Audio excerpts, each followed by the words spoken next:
오늘 저는 하나님의 뜻에 관한 설교를 하고자 합니다.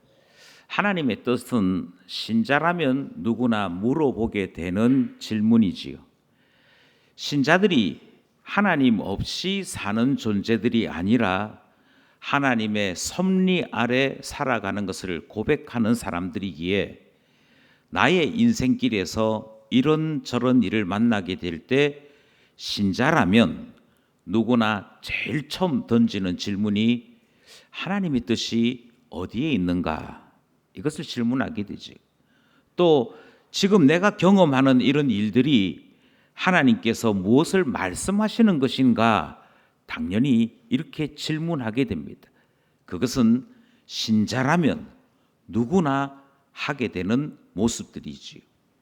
그리고 좀 더 지혜로운 신자라면 하나님의 뜻을 찾을 수 있는 최고의 길이 무엇인가를 궁금해하기 시작합니다. 내가 어느 직장을 가야 할까요? 내가 어느 대학을 가야 할까요? 내가 누구와 결혼을 해야 될까요? 하나님께서 나에게 두 가지, 세 가지 선택지를 앞에 두셨는데 이 중에서 어느 것을 택하는 것이 하나님의 뜻일까요?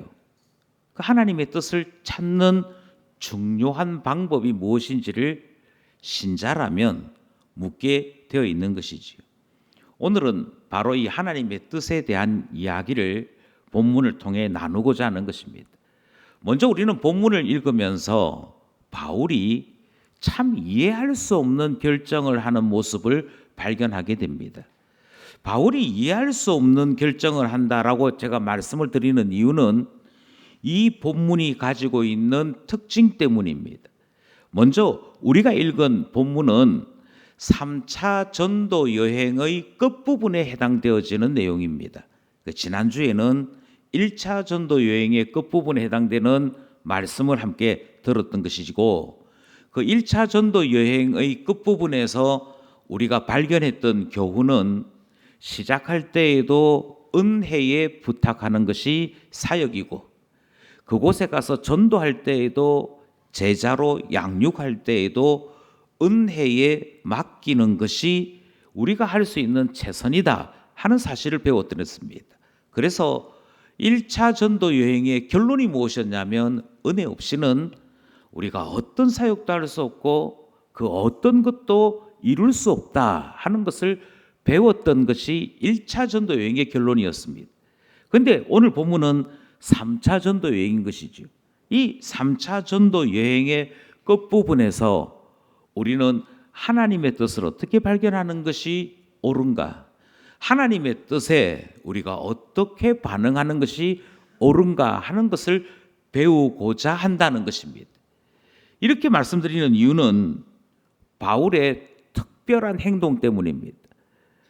먼저 3차 전도 여행 중에 바울은 로마서를 기록합니다. 그리고 그 로마서에서 바울이 한 번도 가본 적이 없는 로마 교회에 편지하면서 내가 왜 로마서를 기록하는가 하는 목적을 세 가지로 밝힙니다. 첫 번째가 무엇이냐면 저는 선교사인데 선교사인 제가 이렇게 복음을 전합니다. 제가 전하는 복음이 우리 모두가 고백해야 되는 복음인 줄 믿습니다. 그러니 여러분이 같은 믿음 안에 있는지 제가 전하는 복음과 여러분이 믿고 있는 신앙이 같은지 한번 비교해 주시면 좋겠습니다. 그런 의도로 복음이 무엇인가, 하나님의 의가 무엇인가에 대해서 들어 전달하기 위해 기록하는 목적이 있었습니다. 두 번째 목적은 바울과 일면식도 없던 로마 교회 사이에 서로 피차 예수 그리스도 안에서 성령의 나눔, 성령의 교제를 나누고자 하는 목적이 있었습니다. 그래서 이름만 들었던 사람들조차도 기억하면서 하나님께서 당신들을 통해 하나님 나라가 이루어지기를 바랍니다 하는 이야기를 했던 것이죠. 세 번째 목적이 있었습니다. 그리고 이 목적이 더 중요했습니다. 바울은 세 번째 목적을 이야기하면서 제가 선교사인데 복음을 전하는 전도자인데 그 당시에 땅 끝으로 여겨졌던 곳이 서바나라고 하는 곳입니다. 지금의 스페인입니다. 지중해의 관문이고 유럽의 시작이 되어지는 또 다른 출발점이지. 바울은 이렇게 생각했던 것입니다. 저를 땅 끝이라고 불려지는 저 서바나로 저를 좀 보내주십시오. 그래서 땅 끝까지 복음 전하라 하신 예수님의 말씀을 순종하고 싶습니다. 그런데 저 땅 끝까지 가는 일이 저절로 되는 일이 아니기에 로마 교회가 저를 좀 파송시켜 주시면 좋겠습니다 하는 그 마음을 담았던 것입니다. 로마서 15장 23절 24절 말씀입니다. 23절부터 함께 합동합니다. 시작. 이제는 이 지방에 일할 곳이 없고 또 여러 해 전부터 언제든지 서바나로 갈 때에 너희에게 가기를 바라고 있었으니. 그래서 서바나 가는 이 일 때문에 로마서를 쓰는 겁니다. 24절입니다. 24절 시작. 이는 지나는 길에 너희를 보고 먼저 너희와 사귐으로 얼마간 기쁨을 가진 후에 너희가 그리로 보내주기를 바랍니다. 그러니까 로마 교회가 바울이 어떤 사람인지 좀 자세히 살펴보고 그리고 난 다음에 믿을 만한 선교사구나. 이 사람이 가지고 있는 복음이 진짜구나. 이 사람이 전하는 사역들은 참된 사역일 수 있겠구나. 이게 확신이 되면 기쁨이 되거든. 그때 너희로 좀 보내주기를, 너희가 나를 보내주는 일 했으면 좋겠다 하는 목적으로 로마서를 기록한 것입니다. 그러니까 로마서를 통해서 바울이 계속 암시하고 전했던 것은 저는 이 지구에서 서편으로 알려져 있는 이 땅의 서쪽 끝으로 알려져 있는 그 서바나, 그 스페인으로 가기를 원하니 저를 좀 보내주십시오. 이게 바울의 바람이었습니다. 그런데 왜 이 사도행전 21장을 우리가 함께 나누면서 좀 혼란스럽다, 이해할 수 없다라고 이야기하느냐 하면 분명히 3차 전도 여행 중에 기록했던 이 편지에는 더 이상 전도할 곳도 없고 더 이상 이곳에서는 할 일도 없으니 땅 끝으로 가기 원합니다 했단 말이에요. 서쪽으로 가기를 원합니다 했는데 이 본문은 정반대인 동쪽으로 가고 있는 바울의 모습이 기록되어 있기 때문입니다. 지중해의 맨 동쪽 예루살렘으로 가겠다 하는 일이 벌어지는 것입니다. 그러니까 이때부터 혼란이 일어나기 시작하는 것이지. 바울은 왜 예루살렘으로 가려고 했느냐? 바울이 예루살렘으로 가고자 했던 이유는 세 가지인데, 첫 번째는 예루살렘의 기근이 너무도 심해서 여러 형제들이 굶어 죽는 일이 발생했습니다. 형제교회고 같은 믿음을 고백하는 신자들인데 그들이 굶어 죽는 일을 당했을 때, 재난을 당했을 때 모른 척하지 않는 것이 신자의 도리인 줄 알고 그 예루살렘 교회에 가서 위로하고자 했던 것입니다. 두 번째 목적이 있었는데요. 예루살렘 교회가 당한 이 기근이 다른 교회들에게 알려지기 시작하면서 또 바울이 독려를 해서 헌금을 하게 되었습니다. 그 헌금이 제법 큰 금액이 되었던 것이죠. 그래서 이렇게 연보하게 된 이 헌금을 누군가가 전달해야 했습니다. 그 누군가가 전달하기 위해서 여러 사람을 찾는 중에 바울이 이 돈을 전달하는 일 제가 하겠습니다 하고 나섰던 것입니다. 이것이 두 가지 객관적인 이유라고 한다면 세 번째 이유가 훨씬 더 중요했습니다. 바울이 예루살렘으로 가야만 하는 마음의 끌림이 있었습니다. 내가 예루살렘에 꼭 가야 돼라고 하는 바울 마음에 불타는 그런 뜻이 있었습니다. 그래서 이 세 가지가 바울 안에서 예루살렘으로 가게 만든 원인이 됐던 것이지요. 문제는 이것입니다. 서쪽으로 가겠다라고 지금까지 이야기했던 바울이 난데없이 동쪽인 예루살렘으로 간다라고 할 때 바울 곁에 있던 모든 동료들이 반대했다는 것입니다. 지금까지는 바울의 일에 반대하는 일이 없었습니다. 심지어 사자들이 들끓고 있는 어떤 곳에 가라고 해도 바울의 말에 따라, 바울의 지시에 따라 바울과 함께하는 동료들이 죽을 수도 있는 그 선교지에 가서 사역했습니다. 그러니 바울의 말에 지금까지 반대한 적이 없습니다. 그것은 디모데도 마찬가지이고 실라도 마찬가지이고 바울 곁에 있는 사람들 중에 가까이에 있는 사람들이면 가까이에 있는 사람들일수록 바울의 말을 적극적으로 신뢰했고 바울의 말을 따라서 순종했습니다. 그런데 유독 이 문제 앞에서는 바울의 동료들 모두가 반대합니다. 바울의 동료들이 반대했다라고 하는 것을 우리는 자세히 살펴볼 필요가 있습니다. 어느 정도로 반대했느냐, 누가 반대했느냐 우리는 살펴보게 되는데요. 제일 먼저 반대한 것은 에베소 교회가 반대합니다. 에베소 교회가 바울이 예루살렘으로 가려고 합니다 하는 이야기를 듣는 즉시 바울을 붙잡고 놓아주지 않을 것이 너무도 분명했습니다. 그 말은 에베소 교회 전체가 바울이 예루살렘 가는 것을 반대했다는 것을 이야기합니다. 그러니 바울이 마지막으로 여러분 얼굴 보고 예루살렘으로 가려고요 이렇게 했다가는 에베소에 붙잡혀서 꼼짝도 못할 것이 너무도 분명했습니다. 그러했기에 바울이 밀레도라고 하는 곳으로 에베소 교회의 장로들을 청합니다. 여러분 잠깐 여기서 좀 봅시다. 장로님들만 저 좀 만납시다 하고 불러냅니다. 거리가 아무리 짧게 잡아도 20km 이상 떨어진 곳입니다. 왜 이렇게 불러내었느냐? 반대 때문이에요. 예, 그만큼 반대했던 일입니다. 에베소 교회만 반대했느냐? 아닙니다. 또 다른 반대자들이 있었습니다. 두로의 제자들이 반대합니다. 4절에 기록된 말씀이지요. 오늘 본문 4절이었습니다. 4절 말씀 함께 합독합시다. 시작.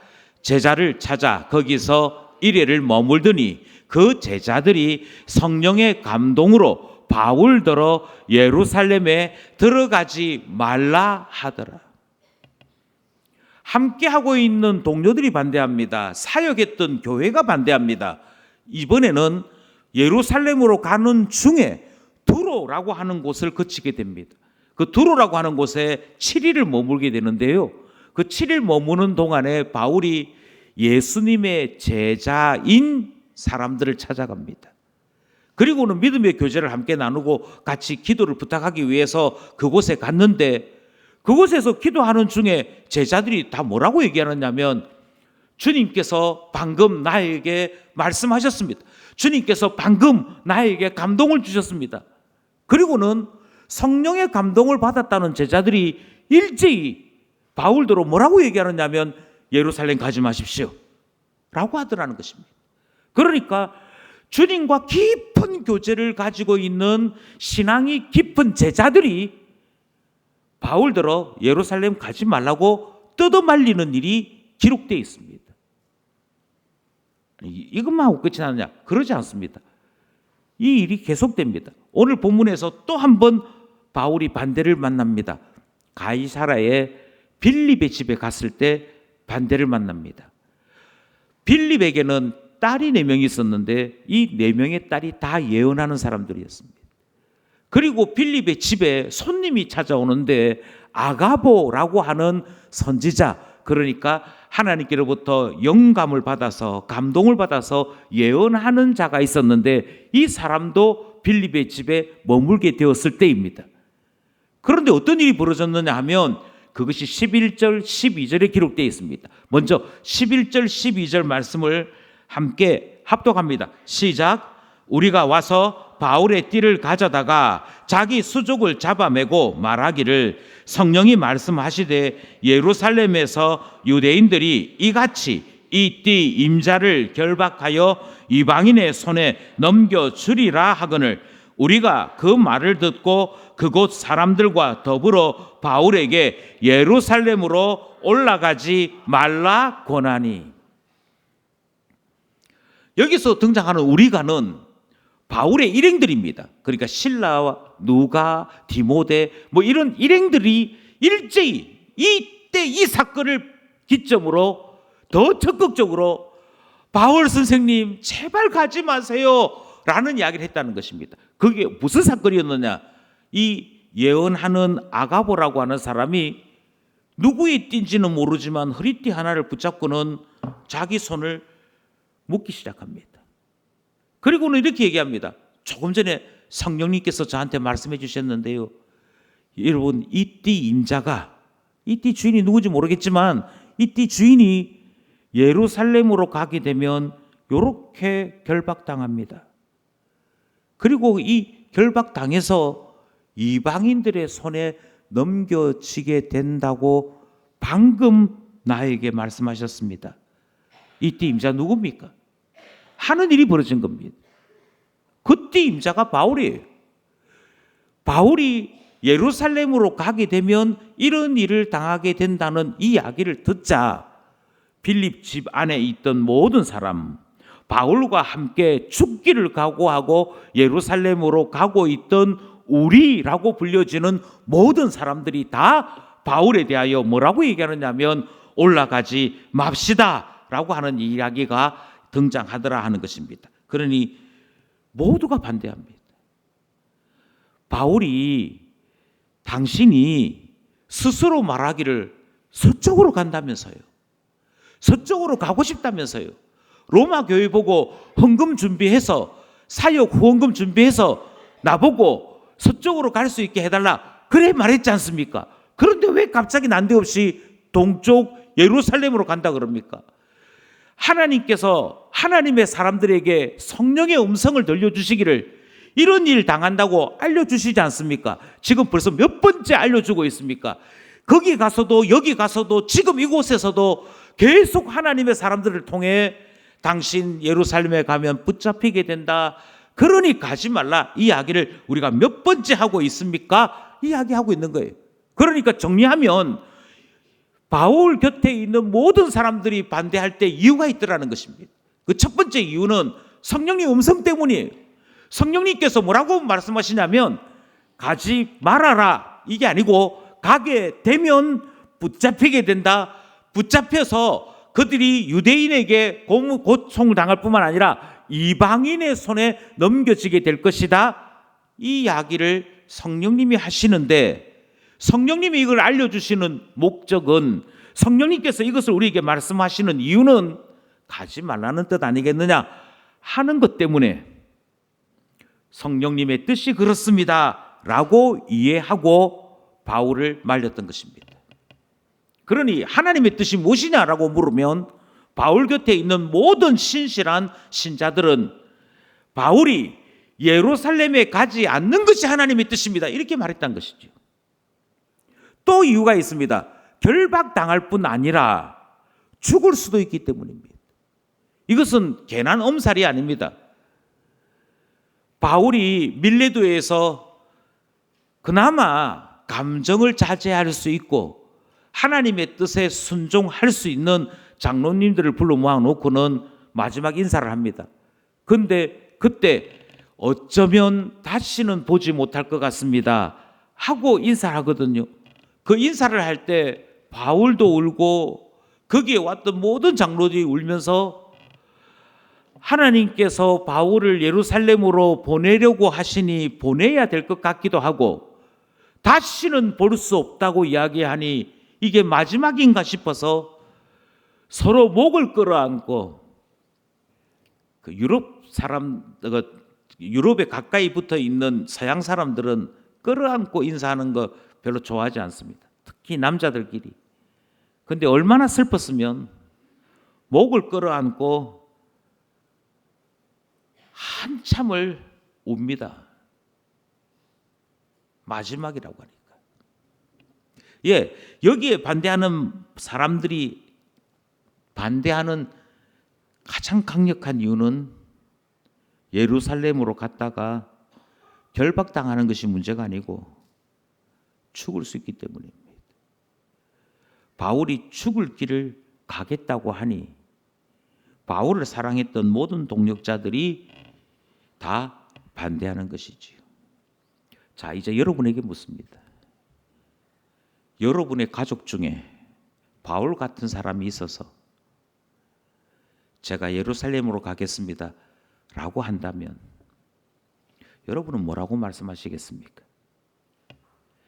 예배를 드리고 하나님 말씀을 들을 때, 홀로 기도할 때 성령님께서 그 아이가 하고자 하는 대로 하게 되면 고생하게 될 거야.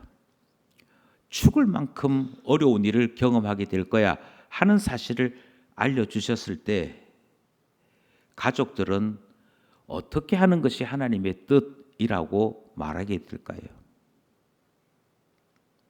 우리는 다시 한 번 더 하나님의 뜻에 대해서 질문하는 것입니다. 다수는 바울이 예루살렘에 가지 않는 것이 하나님의 뜻이라고 이야기합니다. 그런데 오직 한 사람, 바울만 예루살렘으로 꼭 가야 한다라고 이야기하는 것이지요. 저는 오늘 이 본문을 설교하면서 부득불 바울의 편을 좀 들어야 될 것 같습니다.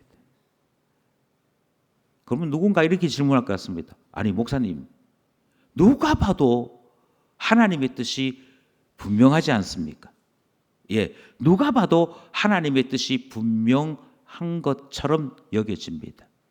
그리고 우리는 누가 봐도 분명한 하나님의 뜻을 우리의 삶에도 적용시켜서 바울이 예루살렘에 가지 않는 것이 하나님의 뜻입니다 하는 방식으로 우리 또한 하나님의 뜻을 찾고 하나님의 뜻인 줄 알고 그대로 살아가는 것이지요. 그런데 오늘 저는 다시 한 번 더 하나님의 뜻에 대해서 신중하게 제대로 접근해야 한다 하는 말씀을 드리고 싶습니다. 왜 이런 오해가 생겼느냐, 왜 이런 혼란이 생겼느냐 하면 먼저 답부터 말씀드리면 신앙 수준이 다르기 때문입니다.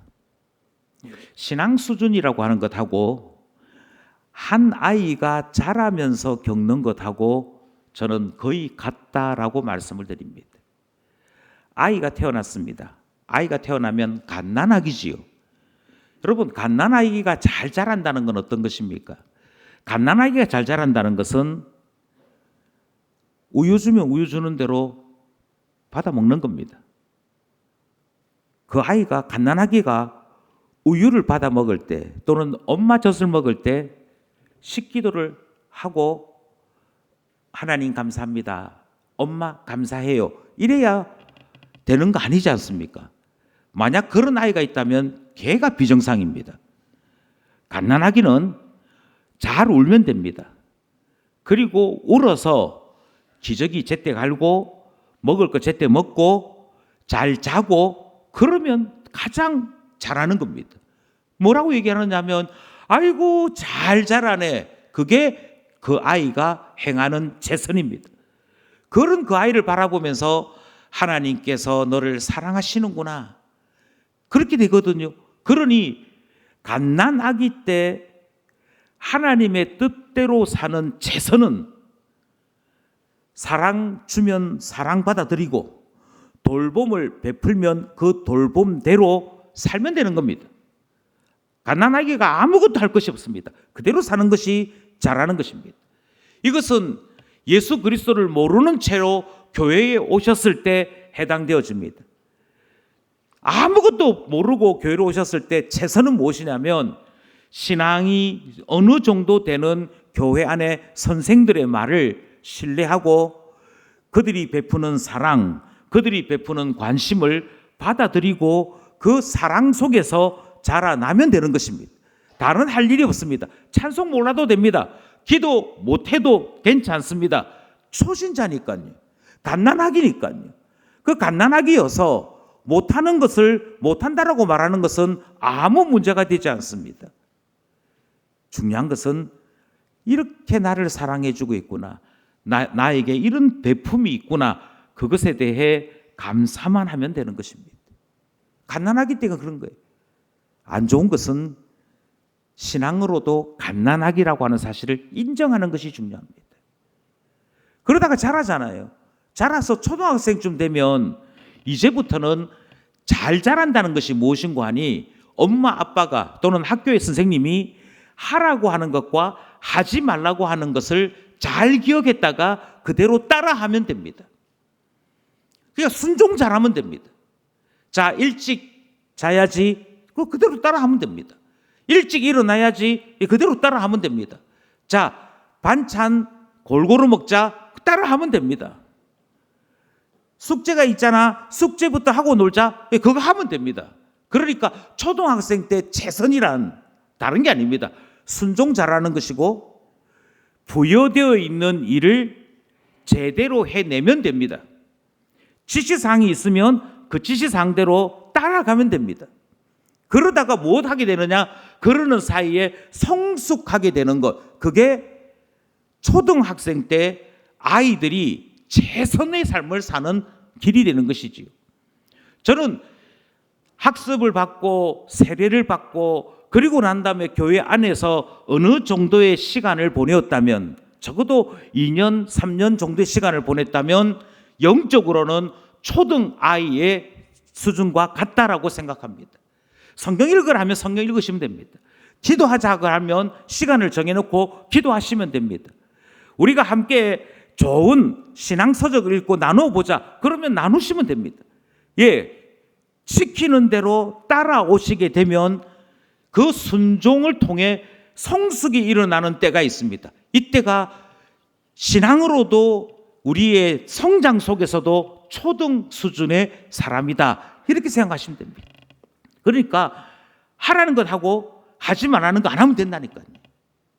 이때는 하라는 것과 하지 말라는 말에 굉장히 민감합니다. 아니, 목사님 하지 말라 했잖아요. 그런데 왜 목사님은 해요? 이게 늘 질문 대상이죠.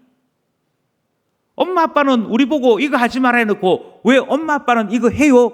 예, 이렇게 질문하면 이렇게 생각하시면 됩니다. 초등학생 수준. 초등학생이 그렇게 말하는 것은 아무 문제가 안 됩니다. 문제는 뭐냐면 중학생이 되고 고등학생이 되었는데도 이렇게 되면 여기서부터는 조금 복잡해집니다. 중학생 때, 그러니까 사춘기를 지나고 청소년기에 들어서기 시작한 이때는 하지 말라와 하라고 하는 것에서 왜라고 하는 것을 찾아야 됩니다. 왜 하지 말라고 했을까? 왜 하라고 했을까? 그리고 나는 앞으로 어떤 일을 해야지 라고 하는 것에 대한 진로를 고민하기 시작합니다. 그래서 배운 대로 하나님 말씀을 읽고 기도하는 시간에 하나님, 제가 어떤 사람 되는 것이 하나님의 뜻에 합당한 것입니까? 묻고 하나님께서 원하시는 그 길을 찾는 일을 하기 시작하면 이제 청소년다운 성장을 이루었다라고 말하는 것입니다. 청소년답지 않은 건 뭐냐면 엄마가 여기 가라 그랬어요. 그게 청소년답지 않은 것입니다. 청소년기에는 나는 누굴까? 내가 어떻게 살아야 할까를 고민하고 생각하는 시기가 청소년 시기입니다. 그러면서 하나님 앞에 적극적으로 나아가는 것이죠. 하나님의 뜻이 무엇입니까? 하나님, 저를 왜 이 땅에 보내셨나요? 이게 하나님 앞에 나아가는 이유가 되고, 그로 인해 누가 뭐라 하지 않아도 나 자신의 인생의 질문을 가지고 하나님 앞에 나아가는 그때가 청소년기를 건강하게 보내고 있는 때입니다. 수련회 가서 왜 은혜 받는 줄 아십니까? 왜 많은 기도회나 찬양 집회에서 청소년 때 은혜를 많이 경험하는 줄 아십니까?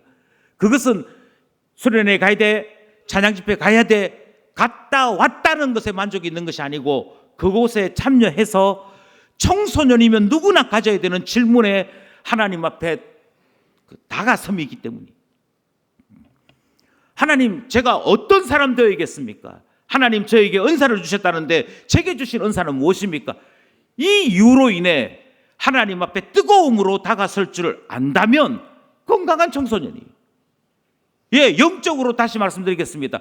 청소년기쯤 자라난 영적인 사람은 어떤 사람이냐면 하나님 앞에 내가 받은 은사가 무엇인지를 물어볼 줄 아는 사람이, 그 사람이 청소년쯤 자란 사람들입니다. 하나님께서 이 일을 왜 나에게 허락하셨을까? 왜 나의 삶 속에 고난이 있고, 왜 나의 삶 속에 갈등이 있고, 왜 내가 기도해야 될 일들을 만나게 되지? 그 생각을 넓힐 줄 아는 그런 시기를 보내고 있다면, 청소년쯤 자란 것입니다. 그러나 아직 장년은 아닙니다. 길이 보여요. 하나님께서 나에게 주시는 진로가 보여요. 그래서 나는 변호사를 하고 싶습니다. 나는 사업을 하고 싶습니다. 나는 공부를 해서 학자가 되고 싶습니다. 각자에게 하나님께서 말씀하시는 진로가 보이기 시작했다면 그 다음 해야 될 일은 그 진로를 갈 수 있도록, 그 진로대로 살아갈 수 있도록 자기 자신을 훈련시키고 연습시키고 또 어느 정도 수준이 되도록 만들어 나가는 그 일을 감당하는 것까지가 청소년기에 해야 될 일이 됩니다.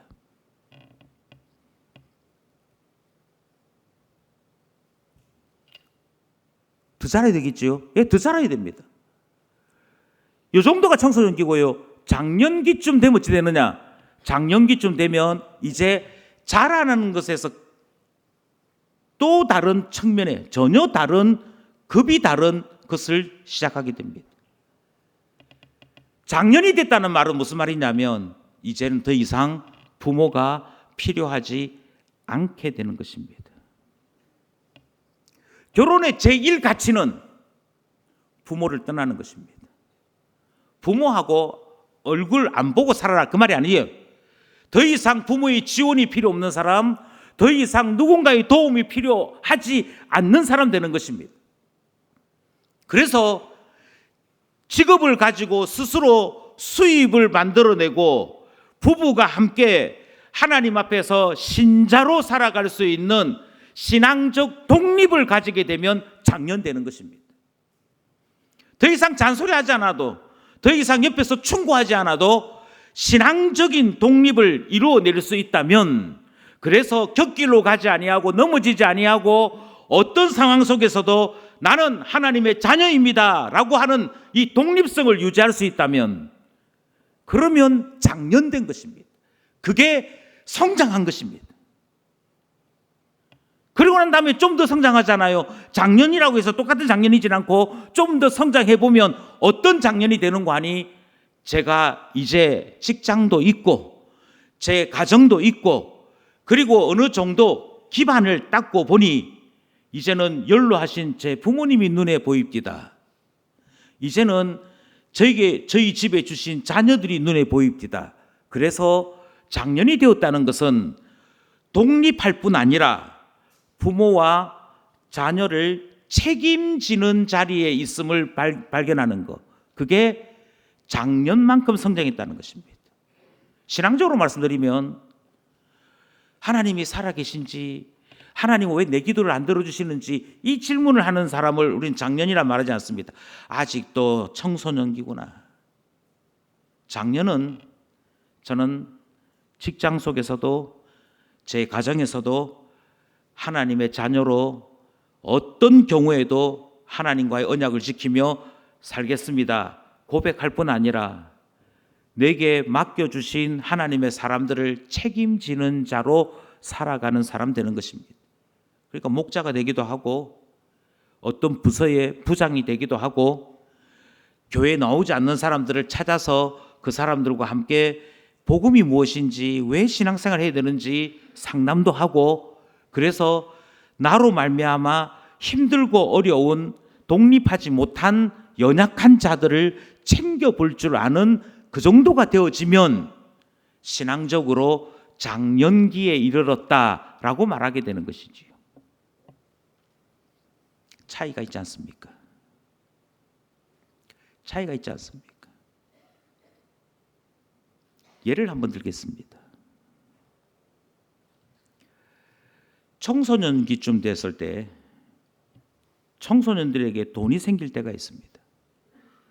이모가 또는 삼촌이 너 필요할 때 써 하고 꽤 큰 돈을 쑥 던져주고 갈 때가 있지 않습니까? 그러면 청소년기 때 잘하는 것은 어떤 것이냐면, 아빠, 삼촌이 돈을 주고 갔어요. 어떻게 할까요? 부모님에게 말하는 것입니다. 독립된 존재가 아니니까요. 그럼 부모님이 그래, 너는 이 돈을 어디에 썼으면 좋겠니? 물어보게 되는 것이고, 그런 대화들을 통해서 생각을 넓히는 것이죠. 과자 사 먹고 싶어요. 그러면 부모님이 생각하죠. 사 먹어. 다음부터는 일절 없어. 내가 여전히 관리해 줘야겠네. 자라나지 못했으니까. 그런데 이 중에서 얼마는 헌금을 해야겠고요. 얼마는 동생을 위해서 뭘 해줘야겠어요. 이렇게 하면 이 녀석이 생각할 줄을 아네. 그러면 그 다음부터 용돈이라고 하는 것을 줘도 안심이 되지요. 생각할 줄 아니까. 청소년기는 그렇게 하는 것이 자라난 정도입니다. 근데 이제 사회인이 되잖아요. 직장을 가잖아요. 월급을 받았습니다. 아빠, 나 월급 받았어요. 어떻게 해야 될까요? 이게 작년이겠습니까? 무슨 말인지 이해가 되시죠? 이러면 작년 아니에요. 벌써 부모들이 눈치를 딱 채잖아요. 눈치를 딱 채서 좀 신앙이 독실한 4대째, 5대째 예수 믿는 집안이면 너의 첫 소득을 하나님께 드려라 해서 첫 월급 전체를 하나님께 드리도록 가르치기도 합니다. 그런데 그까지는 못하더라도 부모님들이 흔히 말하는 초기 발동이 되거든요. 예전에는 첫 월급 타면 뭐부터 사야 되느냐? 빨간 내복. 부모님들이 연세가 드시면서 추위를 타고 몸이 안 좋아지시니까 첫 월급을 타면 저를 이만큼 키워주셔서 너무 고맙습니다 하는 의미로 항상 부모님들의 빨간 내복 사는 것이 첫 월급에 대한 아주 중요한 이정표였습니다. 그러면 이제 부모님도 뭐라고 얘기했냐면, 사지 마라. 내 그거 필요 없고, 아직 그런 거 필요 없고, 네 월급은 네가 쓰면 된다. 괜히 부모한테 살라고 하지 마라. 한다고요. 그런데 신앙 수준이 또는 정신 연령이 청소년기잖아요. 안 해도 돼요. 이런다고요. 그러면 청소년기라니까요. 어른 아니라니까요. 안 해도 돼요 해서 부모님이 니는 조금 전에 내가 한 말을 곧대로 듣나? 이러시겠어요? 안 해도 돼. 안 해도 돼. 그 말에 제가 알아서 할게요. 이렇게 해야 장년된 겁니다. 그게 장년된 거라니까요. 그래서 어떻게 합니까? 내복은 필요 없다 하시니 겨울에 춥지 않도록 파카를 사든지 좋은 신발을 사든지 부모님에게 필요하겠다 싶은 것을 사서 선물 드리면서 아버지 어머니 여기까지 키워주셔서 너무 고맙습니다 하고 인사하게 될 때 야가 진짜 제대로 컸구나 하게 되는 거 아니겠습니까? 제가 이 이야기를 계속 말씀드리는 이유가 있습니다. 성숙에 따라서 최선의 삶이 다르잖아요. 하나님께서 이렇게 말씀하십니다. 예루살렘에 가면 붙잡힐 건데, 예루살렘에 가게 되면 붙잡히뿐만 아니라 이방인들의 손에 넘겨질 건데, 유대인들은 너를 죽이려고 할 것이고 이방인들은 너를 이용해 먹으려고 할 건데,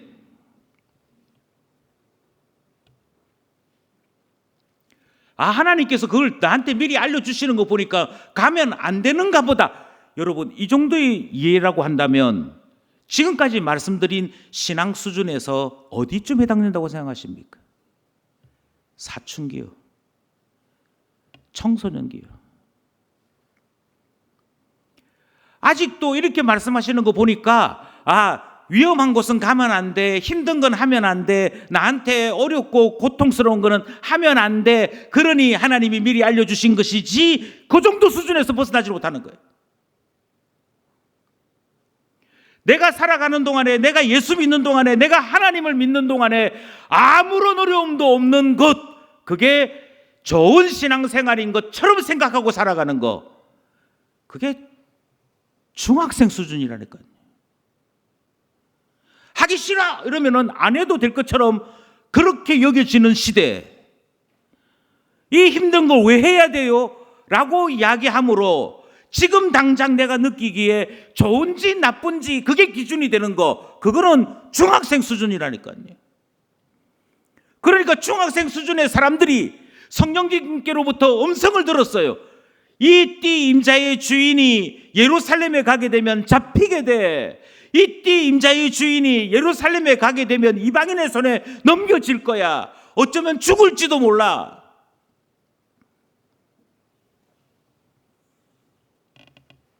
그런데 바울은 다르게 해석합니다. 바울은 전혀 다르게 이해합니다. 분명히 누군가는 붙잡혀야 합니다. 분명히 누군가는 이방인의 손에 넘겨져야 됩니다. 그리고 그렇게 해서라도 기회를 얻어 내 동족에게 복음을 전할 기회를 가질 수 있다면 이 희생은 가치 있는 희생이라고 생각합니다. 하나님이 정말 원하시는 것은 우리의 삶 속에 어떤 고통도, 어떤 고난도, 어떤 훈련도, 어떤 연단도 없는 삶이 아니라 예수 그리스도께서 지고 가신 그 십자가의 길을 우리가 뒤따르는 것이라고 바울은 생각하는 것입니다. 그래서 바울은 이렇게 얘기합니다. 나는 벌써 알고 있습니다. 나는 이미 알고 있습니다. 예루살렘으로 가야지라고 하는 것을 생각할 그때 이미 성령님께서 내 마음에 알려주셨습니다. 너 예루살렘 간다는 게 뭔지 아니? 그곳에 가면 잡혀. 그곳에 가면 너 이방인의 손에 넘겨질 거야. 어쩌면 예수님이 죽으신 것처럼 유대인들이 잡고 빌라도에게 넘겨져서 예수님이 십자가에 죽으신 것처럼 너도 죽을지 몰라. 그 말씀을 이미 하셨다고 해요. 그런데 그때 바울의 마음속에 들었던 것은, 그런데 주님, 이 길이 십자가의 길이지만 그 아들 예수님을 보내신 것처럼 누군가는 가기를 원하시지 않습니까? 그렇다면 제가 가면 안 되겠습니까? 누군가가 붙잡혀야 된다면 제가 붙잡히면 안 되겠습니까? 누군가가 모독을 받아야 한다면 제가 받으면 안 되겠습니까? 주님이 참으로 원하시는 것은 주께서 그의 자녀들을 생각하셔서 여기에 어려움이 있다, 여기에 고난이 있다, 여기에 힘든 게 있다, 그렇게 알려주시지만 그럼에도 주님이 진짜 원하시는 것은 주님이 걸어가신 그 길을 하나님의 자녀인 우리도 걸어가기를 원하시지 않습니까? 그러니 주님, 제 마음을 정했습니다. 가겠습니다. 제가 가겠습니다. 그래서 바울은 예루살렘으로 가겠다라고 말한 것입니다.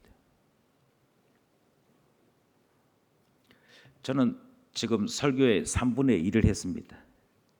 나머지 세 번째 거는 부득이 다음 주에 해야 될 것 같습니다. 여기서 설교를 줄이면서 다시 한 번 더 이 말씀을 드리고 싶습니다. 신앙 수준요. 그 신앙 수준에 따라 성령님의 음성이 다르게 들립니다. 그 신앙 수준에 따라 내가 미리 예측하는 일들이 다르게 이해가 됩니다.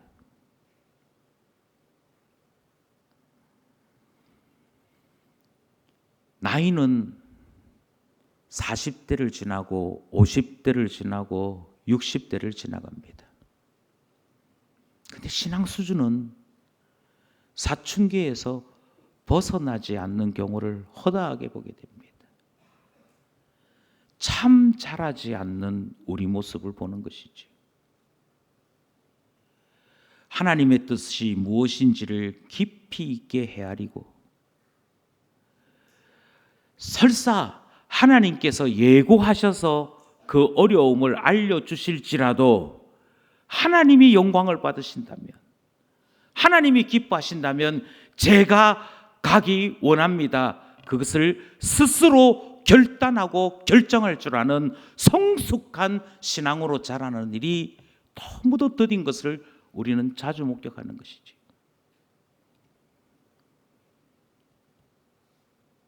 중간쯤에서 설교를 마치면서 질문 하나를 드리고 마치고자 합니다. 여러분은 어디에 계십니까? 어느 수준쯤에 계십니까? 언제쯤이면 장성한 분량의 신자가 되시는 겁니까? 계속 머물러 계시는 분 혹시 계신다면 자라날 수 있기를, 자라나서 바울처럼 하나님의 뜻을 받아들일 수 있는 그런 우리 모두 될 수 있기를 간절히 소원합니다.